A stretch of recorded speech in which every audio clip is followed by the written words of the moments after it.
Looking for tickets to the hottest shows, games, and events? Ticket Liquidator is your one-stop shop for great prices, no hassles, and guaranteed tickets. Since 2003, we've been connecting buyers and sellers, providing access to sold-out events at prices lower than most secondary market options. Whether it's sports, theater, or concerts, our massive nationwide network ensures you get the tickets you want, guaranteed. For the best seats at the biggest events, start with Ticket Liquidator today at ticketliquidator.com. That's TICKETLIQUIDATOR.com. Ticket Liquidator. Relax with Hemp Delicious. Organically grown hemp, massively blended with delicious organic herbs, responsibly sourced for their holistic benefits. Each sip offers calming, antioxidant-rich wellness. Brewed just for you. Sip the calm with Hemp Delicious. Find your blend at hempdelicious.com. This is a Rogue Media Network podcast.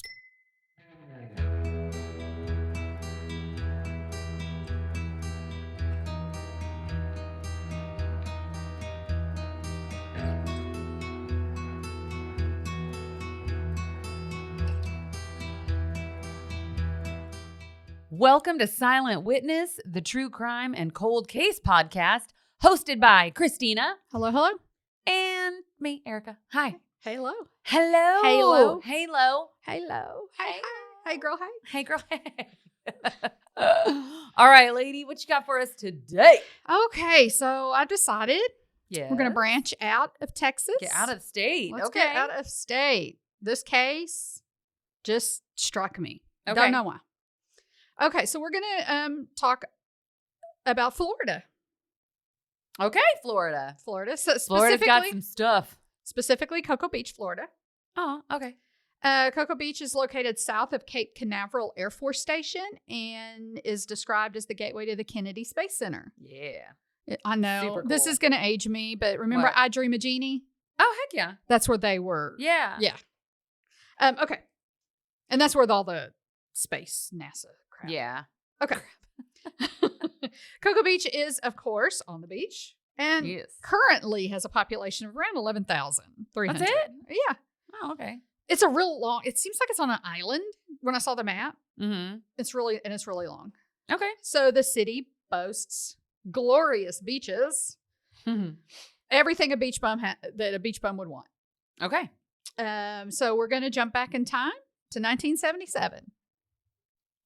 The population at the time Okay. was under 10,000, so about 9,900, something like that.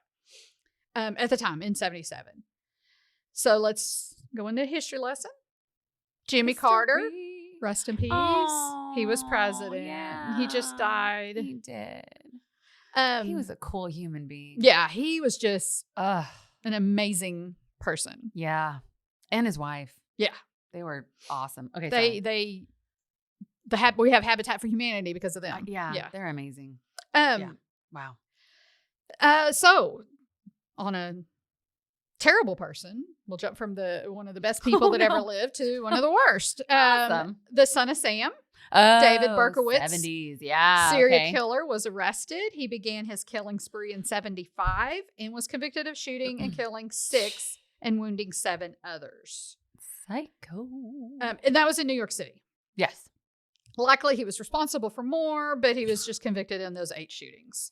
That's it. He is still alive and currently housed in New York. Gosh, is he really? Yeah, he's 70 years old and has been denied parole 12 times, last one being last year. Good job. And at the movies was the original Star Wars, Saturday Night Fever. Oh, Yay. Fun. They were topping the movies and topping the music charts were Fleetwood Mac, yeah. Oh, yeah. David Bowie. Yes. Oh, yeah. Love him. And Queen, another one of my favorites, Aw. y'all. I when I do the music, I've just got to find one of my favorites. And Queen. Like, you have the most eclectic. I would love to look at your playlist. My playlist is awesome. They're all over the place. I got Queen, David Bowie, Eminem, Linkin Park, Right? Marilyn Manson. I got some bangers and some headbangers. Okay. All right. Okay. I got a sign in my room that says, give me some coffee and some gangster rap. And that's all I need in life. That's all I need to start my day. So back to Florida. Okay. Keith Fleming was born September 18th, 1963 in Florida to Okay. Maria and Donald Fleming. Keith was the youngest of 3 boys. His 2 older brothers were Eugene and Gerald. The family lived in a nice area with tree-lined streets and, of course, beautiful Florida weather. Come on now. Okay. I need to be there today. I'm like, is it real? Yeah. When Keith began middle school, he attended Roosevelt Middle School. He became a bit of a rebel. In his parents' eyes. I mean, today he would have been a good kid. So in the 70s, we had hippies, disco, free-spirited lifestyle. And I should note, because this is important later, hitchhiking was the norm. Oh, yeah, totally the acceptable. norm. And I know people can't understand that, but that was the norm. That's how you got. We didn't have Uber. We didn't have Lyft. In this small town may not have had taxis and buses and stuff. Yeah. So, you hitchhiked when you wanted to go somewhere. And Keith was no different. He loved to surf, and he looked like the typical surfer kid. Okay. Long blonder hair, tan, just a typical, you picture a young teen surfer kid. That's Keith. All right. But Keith was still young. He was the baby of the family. He was still a kid, slept with a teddy bear. So, but he had a little bit of he got in trouble once. Wait, how old was he? Remind me. Sorry, my brain fart. He was 13. 13. Okay. Oh, yeah. Okay. So, Yeah, he was still really pretty young. And he's a baby. Okay. And he was a good kid. He got in trouble once. His mom caught him with some marijuana, made him go to a drug therapy center called Alternatives. Oh my God. Listen, and I'm gonna that time, and I remember it so well. That time, especially in the 80s and 90s, more so in the 80s. You took one hit of a drug, you'll die. You will die. That's what they preach to you. I know. It was just, the whole egg in the frying pan. I was just gonna say this is your brain. Yeah, this is your brain on drugs. And I know that the war on drugs began in the late 70s, and crazy talk. Okay. War on drugs. Now, and this time was sex, drugs, rock and roll. Yeah. Hippies, Mom told Keith, if you stay on the straight and narrow, I'll buy you a new surfboard. Heck yeah. Done. Keith listened and did not get any more trouble. He wanted that surfboard. He learned how to hide that pot. Now, Keith was 13 at this time, and he had a girlfriend named Gina. Keith and Gina is Gina's first boyfriend. I'd assume Keith's first girlfriend, but I don't know. Right. But they went to school together, and back then we didn't have text. We didn't have, I'm going to social media. I'm going to like your picture and follow you. And that's how we know we're together. They wrote notes. Yeah. You remember the little notes? I do. Do you like me with a little box? Yes, no, maybe. That's funny. So they would write notes. And every time he would write a note, he'd draw waves on it. It was just cute. Cute kids. But super innocent. So April 28th, 1977 was a warm day in Florida. Okay. Keith was going to go to Gina's house to hang out for the afternoon. Keith's parents dropped him off.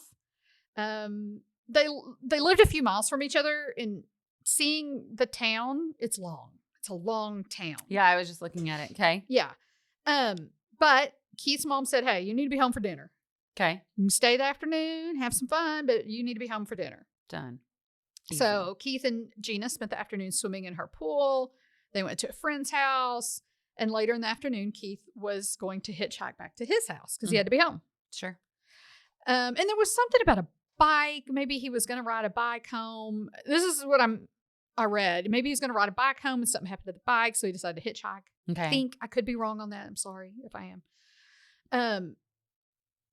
But, he decided to go ahead and hitchhike back. And again, this was the norm then. Yeah. And, nobody thought anything of it. Nope. Cocoa Beach was small, and it was a really long, narrow town. So according to Gina, it was the fastest way to get from one side to the other. Okay. Keith kissed Gina goodbye. Oh. It was Gina's first kiss. Aww. Oh, nice. Cute. And he headed home. And this would be the last time Gina ever saw Keith again. Oh. Now, Gina's mom found out how he was getting home, and she immediately got in her car and was going to go find him and take him home. Okay. But he was gone. Oh. So, and then of course Keith never made it home. Womp womp. According to one of the articles I read, Keith was seen walking about 5 minutes away from where him and Gina parted on, it says SR 520. Okay. Yeah. Now, this area was described as a busy intersection. Okay. And again, by the time Gina's mom got there, she just thought he was picked up. Okay. And I mean, that makes sense. Yeah. Yeah. So Keith and his brother were supposed to go pick their mom up, who was a waitress at a local restaurant. Okay. And they were supposed to that evening go pick her up. And the brother went to pick up mom and said that Keith wasn't home. So Maria knew something was wrong because Keith always at least called. Oh. If he was going to be late. Maria went to the police, who treated this as a runaway. Mm-hmm. Why? Especially he was like a good kid and didn't have anything in his background. Well, I hope things have changed. Well, no.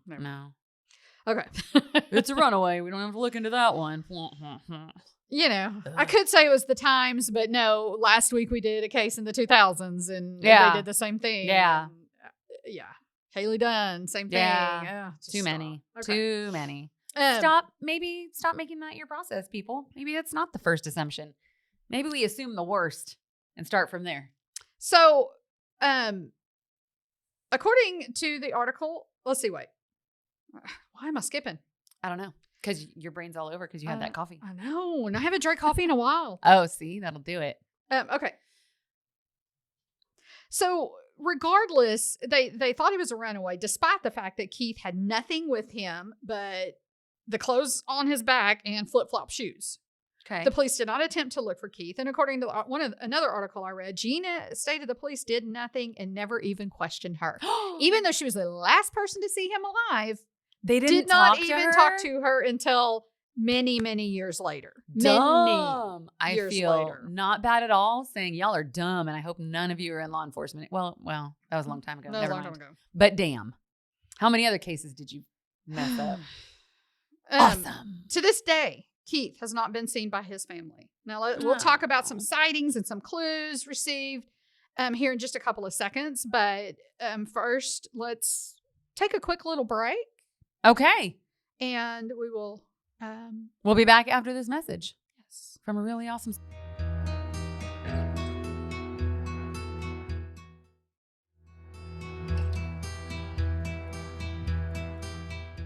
All right. So, Keith, nobody has seen him. He went to leave his girlfriend's house.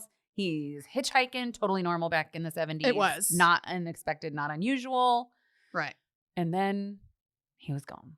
Never seen again. And so what were you were going to say there were some theories? There's some theories and some sightings and some issues so that we'll get into. And these are theories that not only the police have looked at, but that the family feel may hold some validity. Oh, okay. And may explain some sightings and some clues. First. Yes. Back in the 70s, 80s, 90s, cults were a thing. Okay. We've seen it everywhere. Cults such as Heaven's Gate, Branch Davidians were well known throughout the country. Stop. We don't talk about that second one. I do. I love it. It's so interesting to me. Okay. But there are many lesser known cults, especially in the 70s. Sure. And so let's look at Unification Church or the Moonies. The Moonies? The Moonies as they were known. That's ironic because wasn't the Goonies in the 70s? No, was that 80s? That was the 80s. Anyway. But they did infiltrate the Cocoa Beach area during this time. Moonies. What a weird... Okay. Maria remembers, and this was according to an article, that she and Keith were driving, and they saw many from this church, the Unification Church. They saw many Moonies? The Moonies. They were standing in the medians of the roadway asking for money. Okay. These were typically girls, flower girls, but they were called Moonies. Okay. As they were known, but flower so they're girls. full on hippies. Yeah, just that you're gonna. If you picture a hippie, that's what the Moonies look like. That's what they are. Okay. And they were as they were driving, Keith waves at some of the girls. Maria says, "Hey, do you know them?" And he replied, "They're friends of his." Oh. Okay. So now the church recruited new members, as most of these cults do, and they did it through brainwashing and control. That's not how it started, obviously. But as many cults, the part of the process is to also distance from families. Sure. So on another note, this church appealed to people in the 70s as it, in the beginning, promoted love, peace, and community. I mean, and you got to think, we had Charles Manson back then. So, Right, and that's what he promoted, but he controlled yeah. them with drugs and brainwashing and all that. That's how he is a serial killer that never killed anybody. He's so crazy. But the brainwashing would begin. They would get hooked in with the love piece, and then the brainwashing comes in. So another part that is interesting about this church is if they married in mass ceremonies to complete strangers. So they have thousands at once getting married to strangers. How big is this cult? I don't know. That I should have looked up, but I didn't. That's just like, what? How many? Okay. Yeah. Many families of members would go kidnap their family from the church and enter them in reprogramming therapy, and other members would escape. So, just your typical cult, thing. But the police did not explore this angle. Okay. Now, why is this important to mention? Yeah. I'll tell you. Okay. So, about a year or so after, it was either in 78 or 79. I don't know. I even read one account that said in 1980.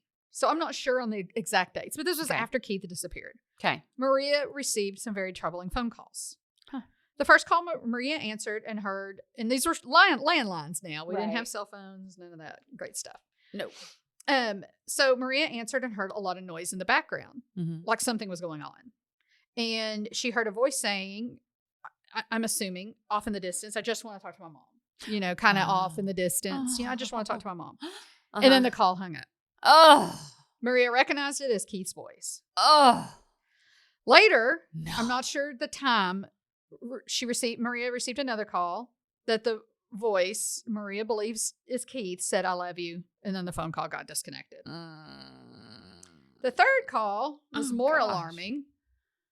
The voice Maria again believes is Keith just says, help me. And then the call's disconnected. Oh, come on. Gosh, bless it. Now, could these be prank calls? Well, Keith's picture was one of the first ones on the milk cartons. Oh, so if you remember, especially in the late 70s, early and through the 80s, we didn't have social media. We didn't have Amber Alert. We didn't have cell phones to go off. When a kid's missing, you put them on a milk carton. Yep. Because that would go all over. Everybody got milk. And so, we also only had 3 TV channels. Right. You didn't have cable TV. You didn't have 5,000 news channels. Right. You had 3 channels. That was it. And then, of course, we had newspapers. So children missing went on milk cartons. And Keith did appear with some news coverage as well. So you're going to get the crazies come out. This happens to everybody with missing family members. But his mom is pretty certain that it was his voice? Mom is. Okay, well, mom would know. Mom insisted it's Keith, of course. Police and even Dad's was a little hesitant, Nope. So, he was a little on guard. I mean, he's not saying no, it wasn't, but he's not getting his hopes up, I think. Okay. Okay. Yeah.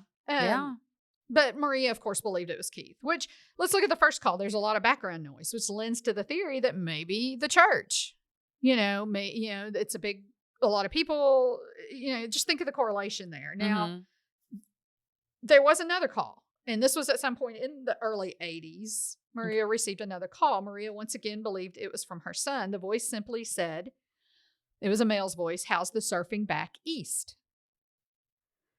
And that was it. That was the extent. So this tends to the theory that Florida. Yeah. Right. And so he would be more west. Yeah. Which most places would be more west. Right. But the police did trace that call. Okay. And it led to Long Beach, California, to an abandoned building, and that number was then out of service. Now, as far as tracing all the other calls, there could be some explanations on why they weren't done. We're talking about late 70s, early 80s. Most telephone companies did not have electronic switching systems. That did not happen until the mid 80s. So technology was not as good. Right.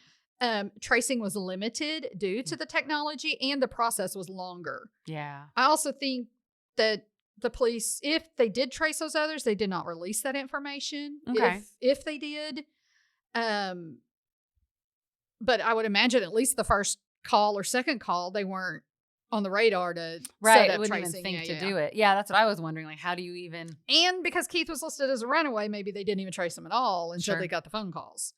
But back to the phone call, Keith loved surfing, and Maria insists was her son. Mm-hmm. This could this be just the hope of a mom? Yeah. Could this be a hoax? Yeah. You know, who knows? It's hard. Well, and a few years later, I'm just thinking like my son today doesn't sound like my son sounded 4 years ago. You know what I mean? Right. So that is hard. And especially at 13, you're going through. Yeah, it's totally different. And it's hard. You know, the pessimist in me would not in that position want to get my hopes up either. Yeah. You know, but a mom knows her son and Yeah. she's insistent. Oh. Now, there was another call received Okay. around this time from a female. And according to Maria, sounded Asian. Take that, Ma'am. Okay. Take that as it is. Listen, I'm not judging. This is what we listen. she said. We don't judge. Okay. The woman referred to Keith and said she had some information about Keith and asked to meet at a shopping center. Mm-hmm. I think it was in another town.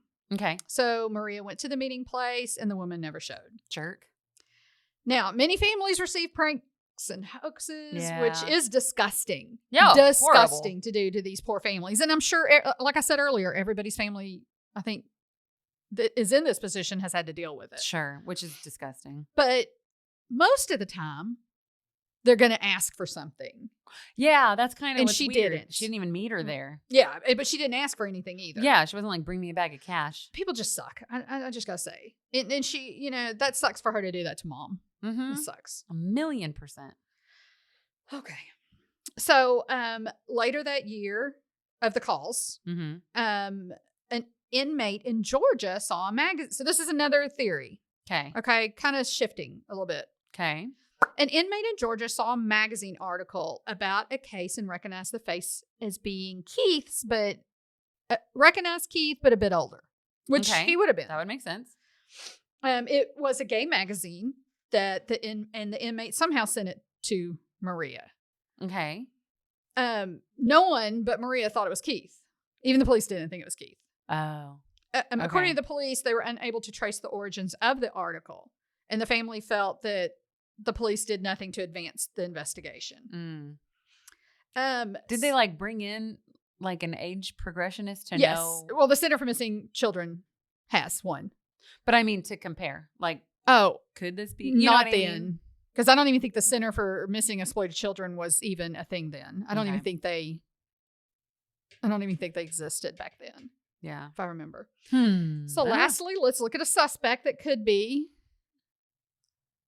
We have John Rodney McRae. Okay. McRae was a child rapist and killer. In 1950, McRae was 15. Okay. And he he was tried as an adult and served a 20-year sentence for killing an 8-year-old neighbor boy in Michigan. This was in Michigan.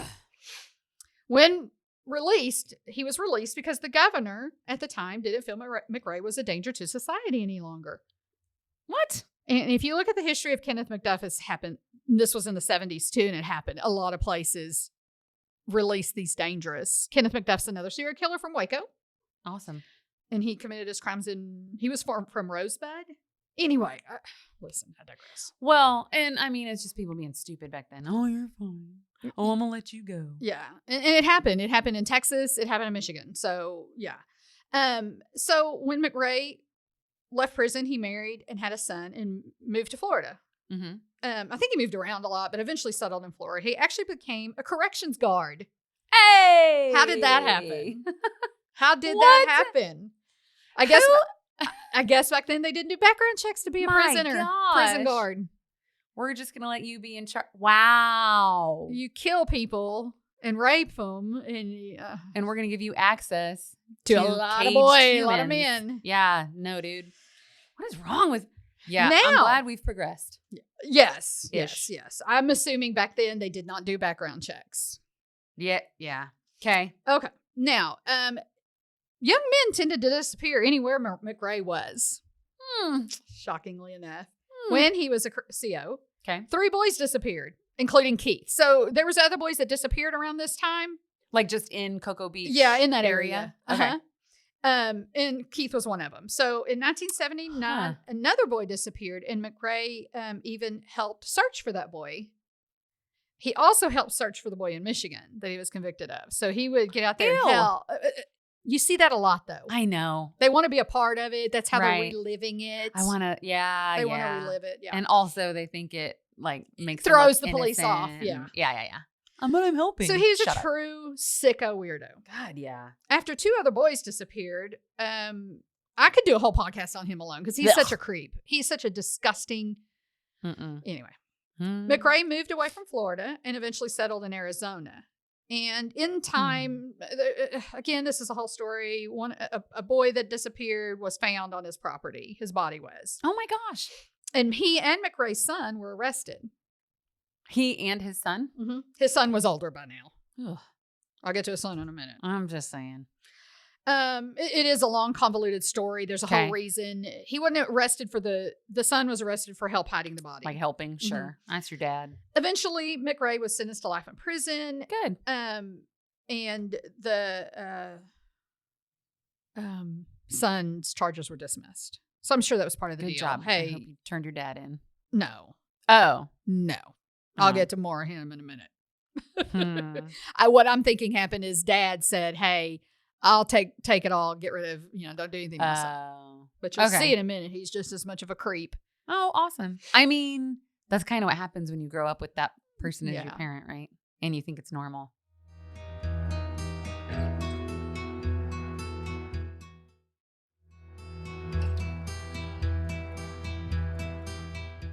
Now let's get back to Keith. I'm like, wait, so I'm totally off of where. So that is just a theory because he lived in the same area at the time. And boys were disappearing. Yeah. And I'll explain why I don't believe this theory. Oh, okay. So back to Keith. Investigators obviously questioned McRae about the Florida missing 3 boys, which Keith is part of that 3. Okay. And even offered a deal. Like, let's bring these boys' bodies home. Okay. For their families, and we'll cut just you tell us. A deal. You're already in prison forever. Come on, just tell us. Right. But he stayed silent. He didn't admit to anything and he died in 2005. Okay. But during the investigation, his wife Barbara was also questioned. Ew.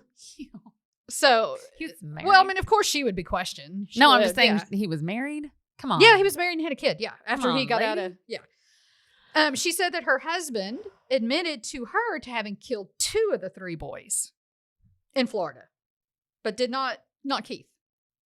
And she Keith stayed married to him? Yes. Man. Yeah, she supported him. She was at the trial. She supported him until he died. Yeah. Disgusting. Yeah. So, listen, these sex offenders have wives and kids and they can get men, but normal people with standard can't. Gross. Okay. Now let's look at the MO of McRae and why I don't believe he did do it. Okay. And I don't think he's responsible. Although Keith fits the profile, the physical profile, young boy that McRae liked. Okay. He was at that age and he fit the profile. Okay. McRae admitted to his family to killing all of them but Keith. Why wouldn't he admit to Keith? Why not? Yeah. You're going to admit to the 2 others.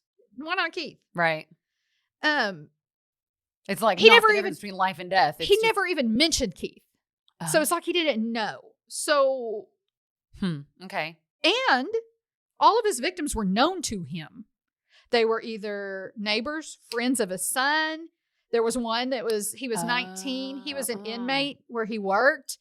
And the inmate, it was during an escape attempt. He disappeared. And we think he did it So they were known to McRae. Okay. McRae knew. He didn't just grab random kids off the street. Right. Okay.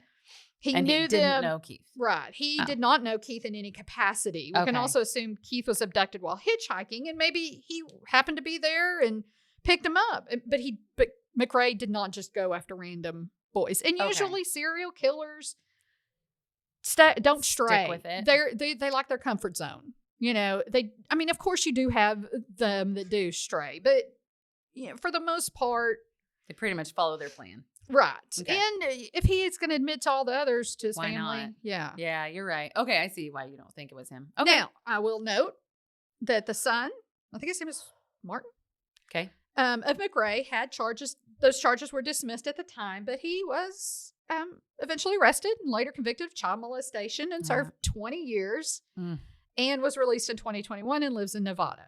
Mm. Yeah. Watch out, Nevada. You got a child raper. Disgusting. I cannot stand it. I know you.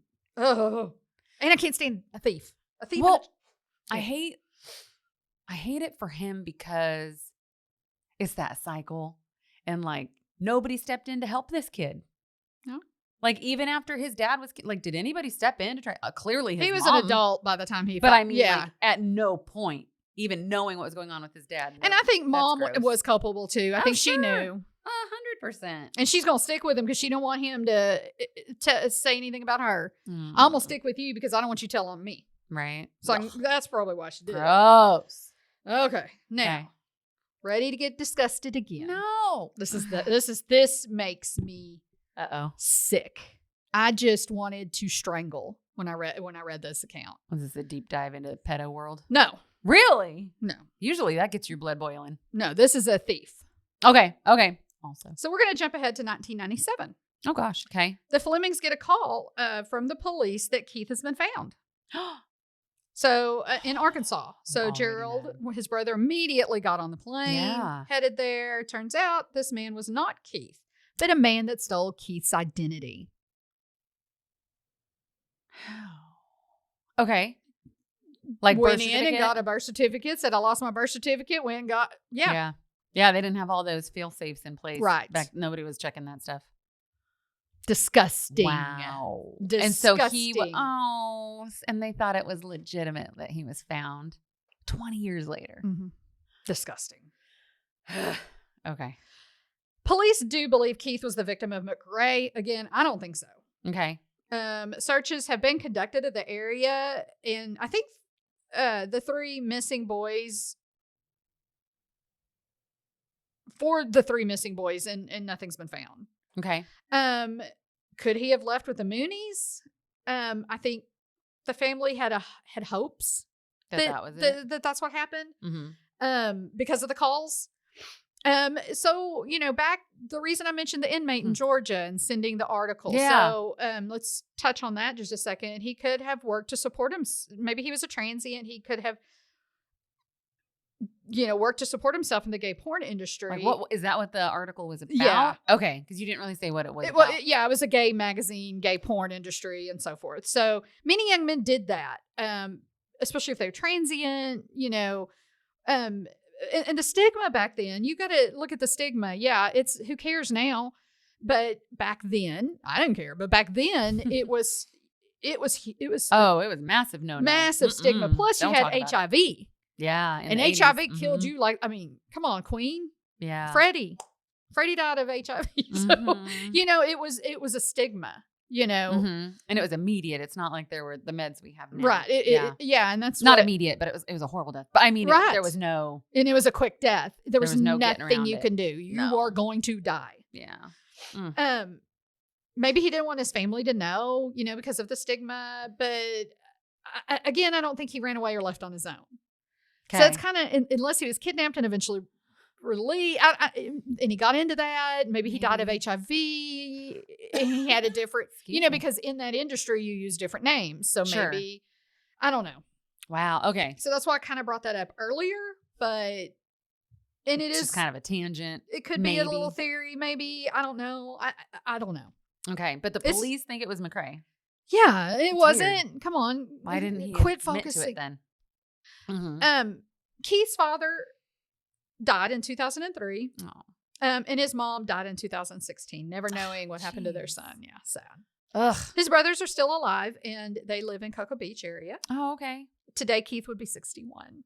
Jeez. Yeah. We have no crime scene. Yeah. Unlike all our other cases, there's no crime scene. Yeah. He was picked up maybe, or who knows? I mean, yeah, he had to have been picked up at that intersection. Yeah, because the mom went. I mean, I think what happened is there was another killer out there, picked him up, And that's why hitchhiking, people That's are like, why wait a minute. that's why now we need to stop doing that. Yeah, that's what now we don't do it because so many people did get killed doing that. But unknown numbers of people. Yeah. And this, you Yeah. know, It would make sense for that to be one of those. just, yeah. Somebody picked you up and that was your And last we won't day. know unless they find Yeah. his body. And now that this we have much DNA, maybe there's DNA still on the body and, whatever. Gosh. But, we have no crime scene. We have no DNA. Mm-mm. We have nothing. Nothing, Mm-mm. which makes this case so hard to solve unless somebody Mhm. comes forward. I think somebody's got to know something. We need answers in this case. And I do believe somebody knows something. Like I said, people get so drunk. hard. People talk. Maybe somebody was a victim, a hitchhiking victim ahead of Keith. Because typically killers eventually kill, but not from the very beginning. You know what I mean? Maybe somebody got raped. Oh, I see. And then dropped off. And maybe, And same type. around the same time. And maybe you can come forward and say, hey, this is what happened to me. Because again, back then, not only the stigma with gay, but the stigma with being raped. Oh. Yeah, there's still a stigma today. Yeah. Unfortunately. Yeah.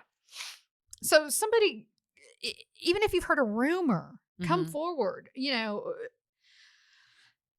need answers. And I believe somebody knows something, and I believe it could be solved, but it's going to be hard. This is a hard one. I feel like this one has at least more theories to follow than last week's episode. But so much time has passed. Yeah. With no starting point. So it's literally got to be people remembering or saying, hey, I lived in Cocoa Beach in that time and I know this person did that or this happened to me. Yeah. Yeah. And I think that, or I heard this rumor. Yeah. I don't even care if you think it's true or not. If it's a rumor, call them and tell them. Because this had to have been big news in that town. Yeah. And I'm sure it was. Right? I mean, he was in the news and he was in the news in the whole area. I'm sure the whole state. And he was on milk cartons. Yeah. So, it was. So, but maybe somebody was scared to come forward then. Sure. The stigma of being raped was more so back then. So maybe a boy was picked up, another boy, and was let go. And then Keith, and then maybe, I don't know. I mean, that's kind of my theory, but I'm not, again, an investigator. I would be a very good one. You would. I would. But also maybe somebody has heard a rumor because That's it was what I big think. stories. So like. Maybe you heard Sure. somebody over talking in a bar drunk. People are dummies when they talk, especially drunk. Yeah. I mean, all of the above. Think about our social media today. Somebody gets drunk and yeah, come on. Shoot. And I've known people they could be stone cold sober and say some stuff. And I've known people have lost their career drunk texting and drunk. Well, what are you doing? Yeah. I deleted it. Good for you. That screenshot, that's forever. So back in 1977, Keith Dean Fleming was 13. He was 5 foot tall at the time, weighing about 90 to 110 pounds. He had shoulder length blonde hair, brown eyes. Okay. He recently, at the time, had a broken leg and it was healed, but it was newly healed. He also had he had a surfing accident and had a dental plate because he missed some teeth. So that's a big clue. Oh. He at the time was wearing a green shirt that had that said "Thirsty Turtle" on it. Oh. Okay. He had on blue jeans and flip-flop shoes. Okay. He also wore a gold chain with an Italian horn on it. Oh. If you know anything, heard anything from someone else, even if you think it's a rumor, please call the Cocoa Beach Police Department at 1-321-868-3251. You could also go to missingkids.org for any other information and age-progressed pictures of what Keith may look like today. We will also post pictures on all our social media, Silent Witness TX, on all the ones. All the places.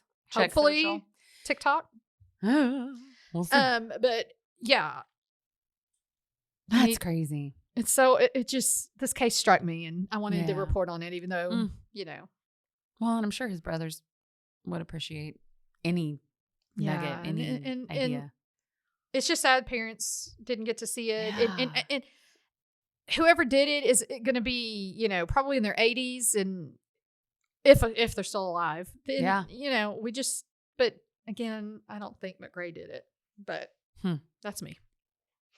Yeah, it just doesn't make sense that he would admit to everything else and not that. And maybe he got mixed up with the church and then escaped, and he was just so brainwashed or whatever, or he was too ashamed to go back home, and maybe he married in one of these mass marriages, and sure, you just don't know. That's okay. All right. Well, if you have any rumors, please share. Cocoa Beach, Keith, Fleming, man. Sad. That's a tough one. It is. There's no crime scene. There's no DNA. There's nothing. no crumbs. No trace. Nothing. We need some crumbs. Give us some crumbs. Something. Please, please, please. All right. Well, this one happened in Florida, and that is Silent Witness. Thank you.